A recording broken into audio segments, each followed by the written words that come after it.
Let's give the audience a bit of a context to this conversation, Adam. I was in San Mateo in May, and I was there to meet Gus, your partner, and yourself in the context of talking a little bit about Trampoline and our co-investment in Imply. And you very kindly offered your book, which I think was the highlight of my trip.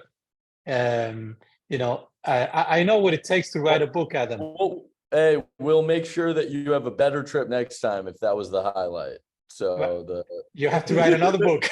I'll write another one. But I know what it takes to write a book. My father is a humble writer, and I've done research for him. He's 80 now, and he writes books of all sorts.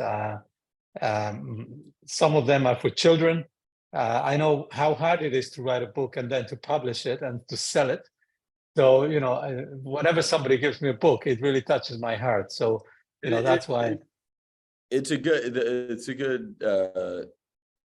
always been on my list of things to do. And I realized that there was nothing stopping me from just going for it last year. I had a lot of content written from my blog, but to be able to take it all and sort of piece it into a piece was probably about 10 months of work and I worked with someone, and it was great. They edited. I wrote it all, but like we sort of brainstormed on the shape of it, and really it could have been way longer, but I decided to keep it like clean, short. I wanted my grandpa to be able to read it. That was part of it too. Good point. But I hope this interview gives you the energy to write the second one. So that's the purpose of this interview, because we love you to write another one. It's very well written. The ideas are very clear, and it does help.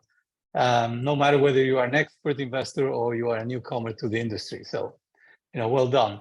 The book is called Breakfast with Pops. It's a very enlightening, I think, title. The title tells everything really. When you think about such a prodigy your grandfather is, and such an interesting person in the industry. So can you tell us who is Bill Draper? Yeah, I hope I can do it justice. But my grandfather is Bill Draper, but there was a Bill Draper before him that was his father. So Bill Draper, I guess senior, because my grandfather was the third, whatever that is. He was a 4-star general. He ran the Marshall Plan in Europe. He was a military man, and then after his career as a military person, he went out to California. My grandfather, Bill Draper, was at the steel mills in sort of the Midwest for inland and doing sales for inland steel, and he was very good at it. And his dad called him up and said, "Hey, I want you to come work with me. It'd be great to have you, and you have all this great experience, and we're going to start investing in very early companies." And so my grandfather he saw it as a huge opportunity to get out of the Midwest area and move to beautiful California. And he never looked back. He loved working with early stage startups. It was the 1950s. It was the beginning of venture capital as a whole. My grandfather he's invested in probably 1,000 something companies over the course of his years, and he has invested in he was the seed investor in Open Door, the seed investor, and there was just like tons. Skype. My dad and my grandfather argue over who found Skype, but it's been so from that. He also went to work for the government about 15 to 16 years into his venture journey at Sutter Hill, which was the fund he founded, and which is still around today. And he left and he ran the Export-Import Bank for the U.S. And then he was the Undersecretary General of the UN. And then he came back into venture And he decided he didn't want to compete with my dad around Silicon Valley, but also my grandfather's very, very good at going where no one else is. And he had used all this global experience he traveled everywhere when he was Undersecretary General of the UN, trying to help all of the third world countries. And he ended up borrowing money from a program called OPIC, and starting something called Draper International. And he started the first ever venture fund in India. Funny enough, he thought about starting it in South America. He thought about starting it in Asia. He thought about a lot of other places. And the reason they ended up picking India was they spoke English. And he decided to go to a place that he would have no communication barrier. He and his partner, Robin Richards, went there and they crushed it. The first ever venture fund in India did very, very well. It returned all the money before they had even called all the money. And then they ended up with a 16x fund. So it was an incredible investment opportunity, and India started to take off as a potential thing. Sorry, I'm getting deep in the weeds. My grandfather, at the end of the day, the most charming human being on the planet, and an incredible early stage investor. And he is considered by many a mentor of other venture capitalists. But he has had a great long career, and he's constantly tried to champion early stage technology companies. What was the most significant investment, not just in terms of size, but in terms of, investment itself, transformational investment that he made that you can think of? The Pops made, I mean, there are a bunch of fun ones. I always said, what was your favorite? And he said, well, a bunch of the ones that did well are always some of my favorites. And he said, there's a company called MeasureX he always references. I think he really loved the founder and the CEO. They measured the amount of water in paper, and it was a huge winner globally. It was trying to make it so that you would manage how much water went into the creation of paper. And why he loved it was they had board meetings all over the world. So he got to go to Scotland, he got to go to Japan, he got to go, it was just a fun thing. They would always have board meetings in these different places. The one that's externally probably the best, one of the better known, Skype is definitely fundamentally one of the best. It returns as well as impact to the world. But I love his story. It was a long time ago, and he was in a room with 5 guys, and they were pitching him on this computer gaming company thing. And he said, well, which one of you is the president? Which one of you is going to run this company? And they all look at the guy at the end of the table, and they're like, I forget the guy's name, but Bob, you can't build. So you're not an engineer. So why don't you run the business? And that was the beginning of the founding of Activision, which is now, and which has got, by the way, it's gone through ups and downs. It's not like it's been a steady roller coaster, but he was the first check, and lots of different leaders over that time frame too. But he was the first check into Activision. So, he's had a lot of, also impact. One of the fun ones was early detection of prostate cancer company. And he ended up having early stage prostate cancer at some point. So he was able to detect it. So it was nothing through this company. Yeah. And then another would have been the first defibrillator company. So a huge impact of as far as health was another thing. Yeah. Well, Activision is the one that I picked up from the book. Let's not forget, it's a kind of a $80 billion, $70 billion company now trying to be acquired by Microsoft. So, it's quite something. That's quite something. And the miss he always talks about is Apple. So that's Yeah. always Yeah. the But it's there tough are a lot of to talk about it, there are a lot future of of. small anecdotes in the book. But let me ask you, how did your your granddad, change your perspective of fundraising and LPs? You know, um, Yeah. when you remember when you were racing, you probably forgot about it, but you were racing for crypto and VR, and you were meeting hundreds of investors, and nothing was coming up. I suppose maybe you can tell us a little bit about that. How did you Yeah, change your no, perspective?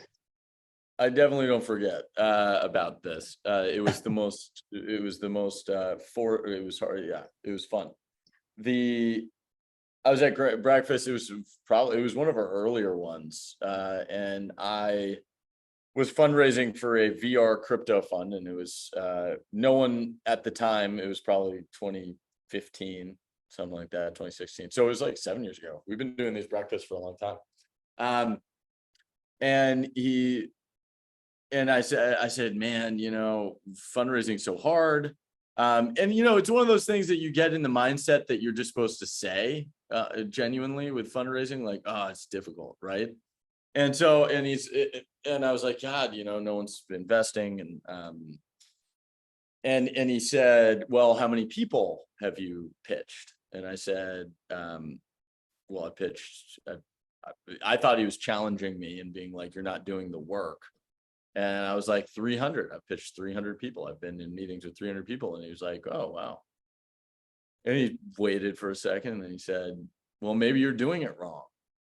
And from there, like those phrases themselves, like you understand how he fundraised and how it was different and how he understood people far better than I ever could. But the way that it changed my perspective on not only fundraising, but sales in general is people need to already be looking for what you are selling. So they need to already be bought in. You're not convincing anyone of anything. I wasn't convincing anyone to invest in a VR crypto fund. They were already looking for a VR crypto fund.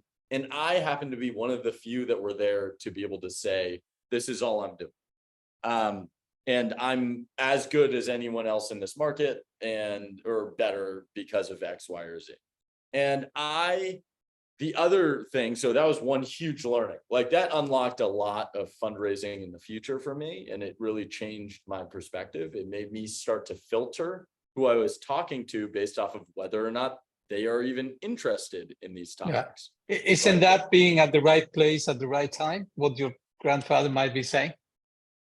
It's a little being at the right place at the right time. And it's a little bit, it's understanding what people are searching for. Because now when I go out and I fundraise, I think, is this person wanting what I'm selling already? Or am I educating them? If I'm educating them, they're not going to invest this time. There's just no way. It's just not going to happen. But if they want it, I'm the best option, and that's all I'm trying to say. I'm trying to say I'm the best option. I mean that's probably the biggest learning from my grandfather that I could have had. The filtering up front is a very important part of fundraising and sales, but it's also about not just treating it as a transactional business, because if I am educating them, I build a new relationship. A lot of people I met 7 years ago now have invested in Boost VC as a fund. But so now after that, that's a great advice, which I share. And how do you build relationships with your portfolio founders and LPs now? What do you do to keep them warm and close to you so that they support you on your next ventures? I mean, from the top, the first layer is communication. Is number one, like in my bucket of how to build trust with people. It's just let them be along, like have them be along for the ride, right? Like, hey, this is what we're doing. This is why we're doing it. This is where we're going. One of the reasons I was able to actually get larger institutional LPs at one point was I was sending monthly venture capital updates. every month for, I think it was 5 years, 6 years. I do quarterly now, so every 3 months, but I was doing monthly, and it's a good process to get into. Like mentally, just refresher. Oh, what did I do this month? Was that Yeah. valuable? Was that where I want to go? Like that sort of thing. Yeah. And so I was doing that, and then when I was fundraising, they asked for those. And I went back through all my email, I put it into a document, I sent it to them, and they were like, oh, wow, like this is a very detailed representation of your evolution. I always say that I write my reports for myself, as a reflection of what I've done. And the feedback I get from co-investors and clients is, can you write it in such a way that I can understand it? Because you tend to go very deep for yourself, right? Right? There is always that. We are translators, and the difficulty is translating from me to whoever I'm talking to, right? Like I've learned to be much more simple, not simple, like I communicate with basic like phrases. There's a lot of weird jargon that we use in technology, where it's in crypto, it's Web3 and blockchains and like all this stuff. In VR, it's like spatial computing and like, you know, there's all these AR, VR, like controllers, 6DoF, whatever the things are. I've learned that the other learning about fundraising, but also communicating information is, this is a broadly probably incorrect statement, but this is how I think about it. I say, no one cares how. So when I was doing my reports, or trying to raise capital, I always thought about, hey, they're going to care how much work I'm putting in and how I do it. But as the person who's trying to invest in me, they just care that I do it. That I'm going to invest in crypto things. I'm going to invest in VR, that I did what I said I was going to do. They don't really care how. I don't care how. And that has actually helped me over the course. The not care how has helped me communicate better what is interesting to people. Because I was saying what I was doing because I was interested in it, but it's not what's interesting to them. They're not interested in like every nuanced piece of my venture fund. It would probably be pretty boring, actually, now that I think about it. Early me probably was like bored a lot of people, but I was excited. So sometimes they would listen. So like energy is always a good thing. Let's talk about your grandpa a little bit more. Do you think your grandfather has a special gift to invest in venture? Do you think people can have a gift to invest, or is it more being at the right place at the right time? Now everybody's fighting for the big investments, right? And for the obvious investments in whatever vertical you want to talk about. But there are certainly some new technologies, emerging technologies, and that's what it takes. It takes the risk appetite, the vision to go there early at the right time. How do you see your grandfather in that sense? 1 second. Here, I want to make sure to. Whoa, I've taken way more notes than I thought I did. So here, grandpa. So my grandfather would never say that he's asymmetrically good at investing. Like he's just not. He's the most charming individual on the planet. He's pretty good at listening. But what he also said is like, I'm not a technologist. Like I don't know anything about technology. Like but he said, I happen to be very good with people. And that's all you need to be in this job. And I don't think that there's any one way that you can perform well in early stage venture. And just to qualify that statement, I break venture capital into 3 stages, but really it's 2. There's early stage and there's later stage. And they both want different things, and they're both different arts. They're both, but still to perform, you're trying to find undervalued things and invest in them before like the market realizes it. But my grandfather, he's very good with people. And he always said, I look for three things. He said, he's looking for, in the people, he's looking for commitment, energy, and integrity. And he always says those three things. And he has a way in which he asks questions to figure out if they have the curiosity it takes to build the business. I believe that in some ways, every venture fund is sort of trying to figure out what their equation is. I'd say over the last decade, through that lens, the thing I've realized is and the other part is he always says, I'm lucky. I'm very lucky, like I've become lucky.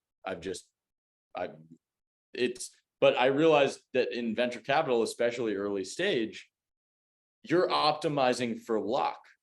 Like that's what it is. You hustle, you meet tons of people, and you roll the dice as whenever you feel that the right concoction of person is building in the right market. And then on the other side of venture, the later stage side, you're really optimizing for certainty. And it's a different art, a certainty and performance sort of. And it's a different business because later stage investors are trying to win access. You know that they have product market fit. You know that there are 5 other companies. You know this one's the best performing one in that market. Early stage, it's all uncertainty. And so you're trying to optimize for luck. And by doing that, you have to create your own algorithm that sort of rolls the dice for you. And at the heart of it is good people who build things. And that's that's the thing my grandfather's great at. That he's just great at identifying great people. And that is also globally no different. He was able to prove it in India, the US, anywhere he went. Skype is Estonia. So he was able to do it in Estonia. Yeah. You talk a little bit about that, and that is one of the parts I very much enjoyed, because in these kind of books about personality, like your granddad, you try to find those aspects, those characteristics that make him a unique person, even though he might not think he's a unique person. But to be able to identify the right people to invest in or to co-invest with you, it's a very difficult thing. It's a gift. It's not something that they will teach you anywhere.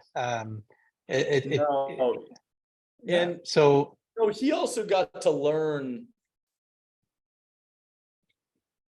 by building this business, right? Like Draper, Gaither, and Anderson was one of the first funds on the West Coast. It was my great grandfather's fund, and they invented the GP-LP structure. The limited partnership that all venture capital is built on was invented by Draper, Gaither, and Anderson. One of them was a lawyer, so that made sense. And so my grandfather got to learn from basically the origin story of Silicon Valley and build with it to figure out like what types of people he enjoyed working with. I think a lot of what he did was really just pick people he enjoyed. And then he is so charismatic that his network was just sticky and loved him. And he had tons of he has so many friends through venture capital that he was able to be useful to those companies. There are a lot of, I'm sure you can think of a lot of very prominent entrepreneurs, billion-dollar companies that they built without having that gift. I'm sure you can think of some, people at Hewlett-Packard or people at Apple or Microsoft, or there are people that didn't have that gift and still made it. But I think that's the exception. What you describe in the book is certainly something that we should reflect on. You don't really need technical skills, and sometimes people are obsessed about numbers, data, mathematics stuff, and that you can learn it. You can go to school, you can learn it. But nobody can really teach you how to relate to people. No, it's you can learn the basics, but that is something very innate to certain people, and just some people don't know how to do it. And your dad is, I mean, your grandfather was. if you think about it, it's super fascinating if you go into a technology business and you remove the idea of the technology from the pitch. Like, that's what he lived. He lived in this world where he was assessing whether or not this person had the grit, not whether or not the business had the capacity. And I think it's the best way to do venture. It's one of the best ways to do venture is like optimize for the people who you surround yourself with. And that, if you were to say something that my grandfather would admit that he was qualified for and probably the best at, it's that. He's Definitely a great, he was a really great, he's a great guy who has so many great friends because he was so good with people and he's so good. Look, with that t-shirt you're wearing today, I can't stop but asking about Bitcoin. And in hindsight, how do you evaluate now what your grandfather told you about going all in on Bitcoin? You shouldn't be the first Draper to go to jail. It was what can great. you say? So there are two different separate moments where I brought it up to my grandfather. And one was we were on stage. It was my dad, my grandfather, and I on stage at this Korean entrepreneur conference. And I was all in on Bitcoin, and that's all I wanted to talk about. And so that's all I talked about. And my grandfather, he goes, well, don't be the first Draper to go to jail. And my dad goes, who says he would be? And it was a hilarious statement. He didn't go to jail, but like it's a hilarious statement about this concept. But another time it was just me and him, and it was an intimate lunch. And I said, I think I'm going to go all in on this digital currency thing. And he said, you can't do that. And it was, it fundamentally makes sense. He worked inside the government. He worked at the Export-Import Bank. He was the guy who was basically like, the Fed is the way. You can only have a currency backed by the U.S. the U.S. government. You have to have trust built. You have to do all this stuff. The thing about Bitcoin in those early days was you had to have an unyielding belief that things could change. That was it. It wasn't that this was the way it would change. It was there could be a change. And that was all I was trying to tell him. It was like, hey, you might be right, but if it does change, this is a big deal. And so I'm more right now than I was then, but I'm still not it's still a global experiment at, $1 trillion scale. Yeah. So but yeah, no, I still think about that all the time. I was like, I don't even know, like having the conviction to go against my grandfather and my father was like way more grown up than I thought I was at that time, because I was 26. Now I'm 37. I was 26. I'm 37 now. So 11 years of Bitcoin. Yeah. Is that still something to consider, Bitcoin? 100%. Okay. Just to show my cards and my bias, it is the one thing that I've had the utmost conviction on through thick and thin for 11 years. Like, it's not, to me, it's not about, like, it's already it's a thing. Like, it is the way that people used to say Silicon Valley and what they meant from Silicon Valley. Now you hear the word Bitcoin, Ethereum, and crypto, and that's it. I think the ethos of what Silicon Valley was and is has moved digitally to this market. And it allows for experimentation. It allows for us to progress in making a better money.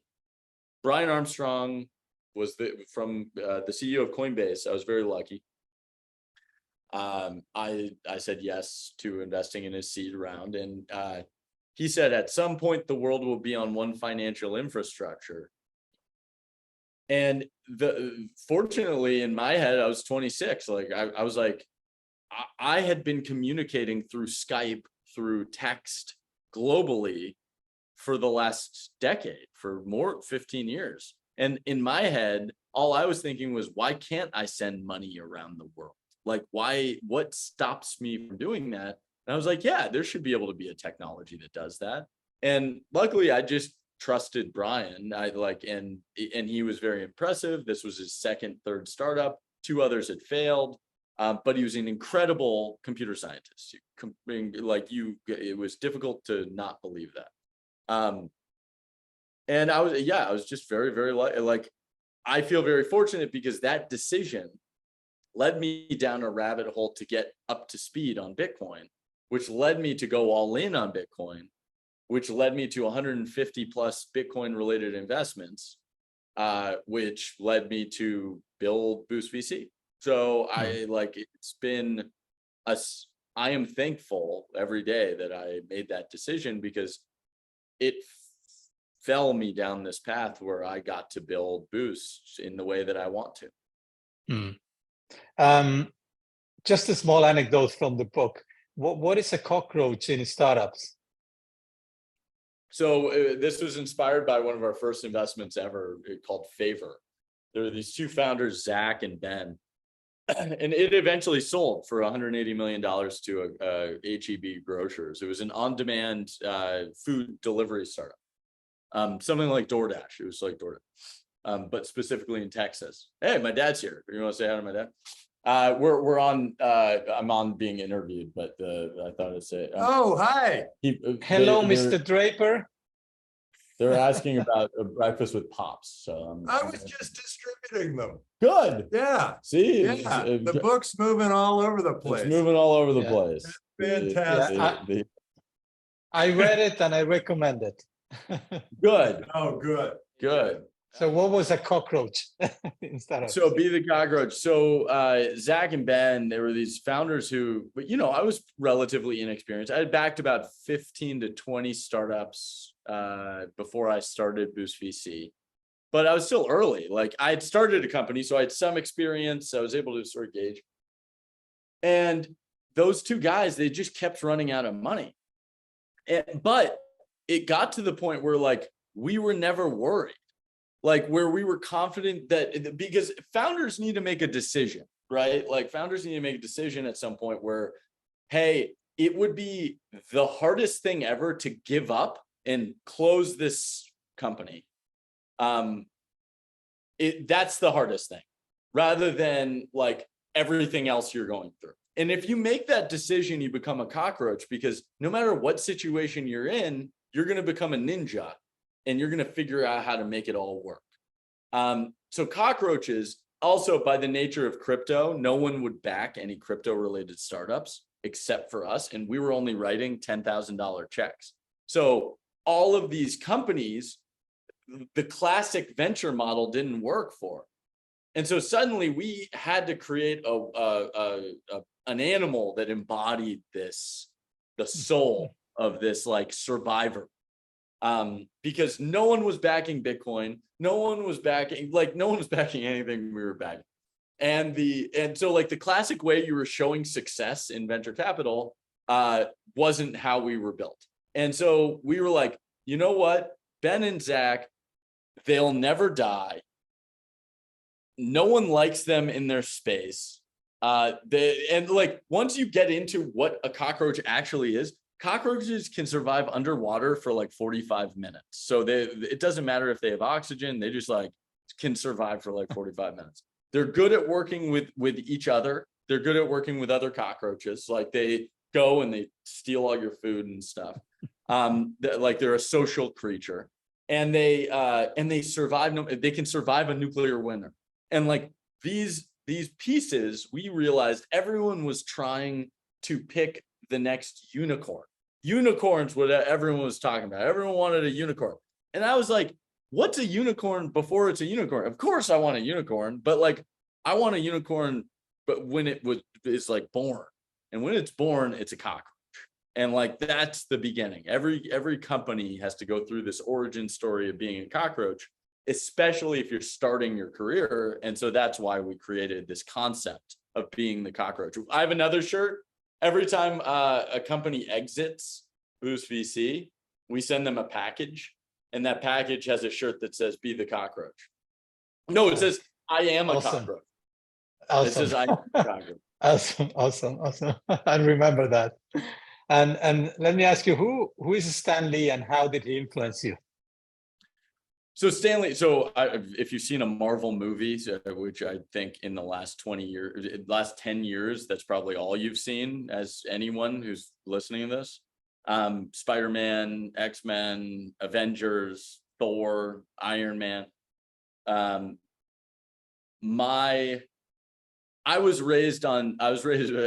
joke, I was raised by two people. I was raised by my mom and my dad, but I was also raised by Stan Lee, who basically created every character of comic books. And it is actually pretty crazy how hard he has influenced me. I was very lucky I was pitching to raise money. Actually, this is another fun side thing about pitching. You meet all these great people. And I researched this woman, her name's Holly Cow. And she's my favorite person that's ever existed. And I was pitching her for money for my fund. But I realized she was on the foundation of the Stan Lee board. So, sorry, to answer your question quickly, I have read more comic books and collected more comic books than the average human being, which means Stan Lee basically raised me. Like, his ideas are just like curated in my head as possibilities of how this world can work. And so Stan Lee is actually probably a pretty good reason why I'm okay at venture capital. But I met this woman, and she was on the board of the Stan Lee Foundation. I was like, "Oh, you're on the board of the Stan Lee Foundation?" She's like, "Yeah, I'm friends with Stan Lee. He asked me to do this." I was like, "Great." He's one of two people I want to meet in the world. I'm like, I have a bucket list, and like he's one of them. She goes, "Well, you better hurry up. He's 94." And I was like, "Oh, that's a good point. I should." And she's like, "I can probably arrange it if you'd like." And I was like, "Yeah, like, yes, what do I have to do for that?" And so she set it up. I was reading comic books when I was like 6. So it's basically how I learned to read, was reading comic books. One day, we went to a comic book store that was closing down, and every comic book was 5 cents. And my dad goes, "If you can carry it out, I will buy it for you." And so I was 7, probably 6, 7. And I was carrying massive boxes all at once of comic books, because he said, if I can carry it to the car, I get it. And so we got to go home, and I remember my mom's face when I bring in this massive tub of comic books. So she set up this amazing, and this is a great thing about this business, is when you meet people and they're willing to help. A lot of people wouldn't have followed through on that, but Holly, she said, "Hey, you want to do it?" I said, "Yes, that'd be amazing." I invited my dad. It was like this hugely special thing. I got a 3-hour lunch with Stan Lee, who created every comic book I've ever read. I got to ask him like all the craziest, geekiest questions that anyone ever wants to ask Stan Lee, which was fun.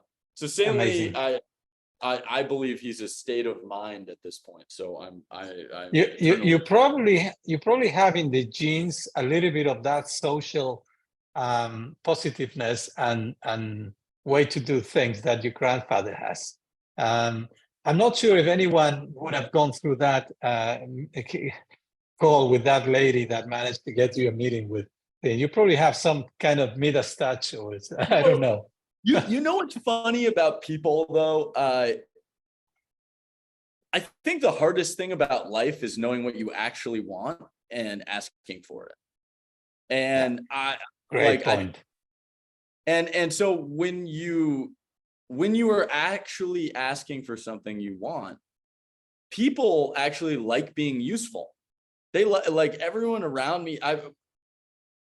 everyone I've ever asked for anything, like no one's mad that I asked them for it, right? Like no one's upset that they're not pissed that like I asked them for this thing.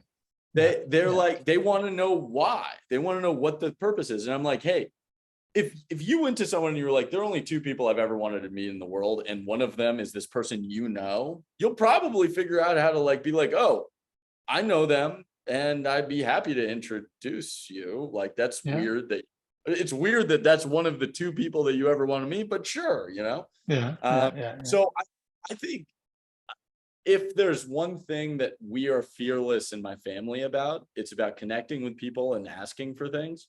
And it's because of the connection you get by asking for things. It's not about getting the thing. The thing when I get stressed out, it's normally because I basically like don't know what I want. Like I feel like that's the biggest problem, is like figuring out what you actually want. Because once you know, like you ask for it and the world parts ways, you figure out how, like you figure out what the priority is and you go for it. Like I rearranged my entire month to meet Stan Lee, because if there are two people in the world that you ever want to meet and one of them Stan Lee, you're going to figure out how to meet Lee, right? Like you're going to rearrange. I'm going to be like, yeah, sure, I'm in LA tomorrow, whenever you want me to be. So that's an amazing story. Amazing story. We've got maybe 5 to 10 minutes. I've got two bonus questions for you. The first one is, you were an early investor in Coinbase. So where do you think we are heading? What are the latest from what you gathered? We are maybe 10,000 kilometers away. What are the latest from the US and Silicon Valley about crypto and Bitcoin and all that? What can you tell us? I think one of the biggest movements that we're a part of right now in the last decade and ongoing is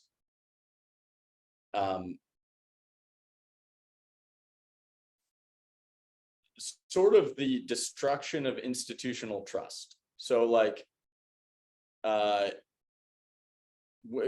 my dad and grandfather's time, like it probably felt like if your money was in the bank, it was pretty safe in the bank, right? Like like that was a certainty.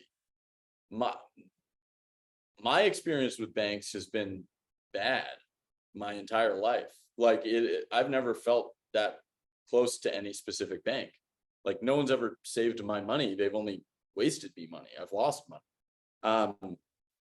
And I think that similar process of losing institutional trust is happening in academia. I think it's happening in crypto. I think it's happening in government. And so my answer to this is really the decoupling of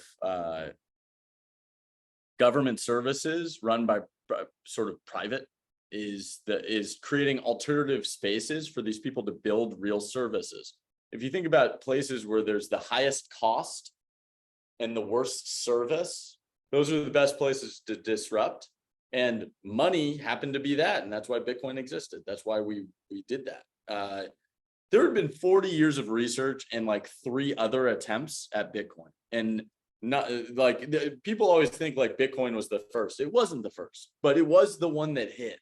And it hit at a time when 2008 banking crisis happened, like all these other things happened. So my answer is right now, what we're going through is the government's realization that this is here to stay. And I think it's still undervalued. I think it's still one of the most incredible developments in the world. And yeah. Makes sense. Finally, Adam, maybe just a little bit about yourself so people can get to know you a bit more. Tell us something interesting about you that you might have not shared with your audience, your LPs, your followers, etc. Something I will say I'm pretty open. Like I'm pretty open as a person, so I have probably shared a lot of the things. But I would say one of the let's see here. I'll go through a couple. First, I like answering questions similar to this with basically what are 3 decisions that made me who I am? And the first decision, other than who I married, which my grandfather and I both agree is the reason that I'm successful. And then, but the other ones throughout my life, I went to boarding school. So I actually chose to go East Coast from the West Coast. I'm in California, but I chose, and my family's in California, but I chose to go to Massachusetts, to a place called Andover. That was a big change. And it's where like all my friends were staying and I left. And so that was interesting. The next thing was my junior year of high school. This is another world where the world stayed and I left, which was, I realized everyone in junior year of high school stresses out about college. And I was thinking, like, what is college? Like, why is everyone so stressed about it? Like, we haven't even gone to college. Like, this isn't a thing. And so I went to my parents and I said, I'm not ready for college. I don't want to go to college. And they said, after deliberation, they said, well, you have to do something. And so the next year, instead of going to college, I trained to be a professional tennis player for 9 months. And so that was a big defining year, because school teaches you to do a lot of things really poorly. And instead, I did one thing, and that was my life. And so all I did was go all in on this one thing. And I felt like I was actually, like, I got better at tennis, obviously, but also mentally going all in and figuring out different ways to get better at a thing. That was a big deal. The third thing that was starting a company in my senior year of college. I started with a guy named Thomas Foley. It was 2008, 2009. And we were trying to create liquidity for private companies. I ran that with Thomas for 4.5 years, and it ended up inspiring my next project, which ended up being turned into Boost VC. So that is probably the best way to get to know me. Well, thank you so much for opening up and sharing a little bit of yourself, Adam. The whole purpose, again, of this meeting, interview, conversation was to give you enough energy to write your second book. I hope it has contributed to that. I think your book, your first book, is certainly a book that people should read if they are investing in venture capital, to learn, what has been achieved so far. And with what we are hearing about AI and biotech and, aerospace and agriculture and et cetera, I think the future is huge in this respect. So listening to what you could extract from those 100 conversations with your grandfather is certainly, it's something that a lot of people are going to appreciate, Adam, and something that not a lot of people do, actually. So thank you so much for sharing that and for opening up. One of the other things that I'll say that I probably don't say enough is I'm actually very proud of what my family's been able to accomplish. Something that is actually inherent in every generation, it seems, of our family, is the notion of work being fun. And that is really what sort of drives us to, like, connect with people. It's not work is a bad thing. It's work is what makes our worlds tick. And I think the thing I definitely don't say enough is that I'm very proud of what my grandfather did and what my dad has been able to accomplish. And, like, I'm very lucky that I was able to sort of fit my world and my interests in a similar vein. So I think that would be my final sign off, is that it's because I was so lucky. That's one of the reasons I wrote the book, is because I found that I did have an inherent edge in understanding venture capital the way that a lot of people have to start from square one. And so by being, like, proud of the fact that I was able to do this, I was able to, like, I want to give away that to a bunch of other people and, like, let them start not at square one and to understand the essence of venture rather than tactically what venture is. So yeah, that would be my last thing. Okay, well, thank you so much, Adam.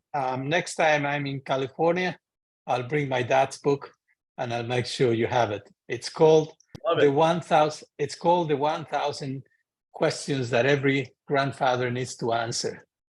It's a book written about the questions that the grandchildren, my children, my brother's children, asked my grandfather, my father, during vacation in the Canary Islands when they were little. So questions like, why is the Earth round or a sphere? Why does the sun come up one way Oh man, or another? I have to answer these questions all day. I got 3 kids, so yeah, that's awesome. So I'll bring it over. Yeah, bring it. Thank you, Ignacio. Yeah. You're awesome, and thank you very much. And hopefully, this was what you wanted. So have a good one. Super.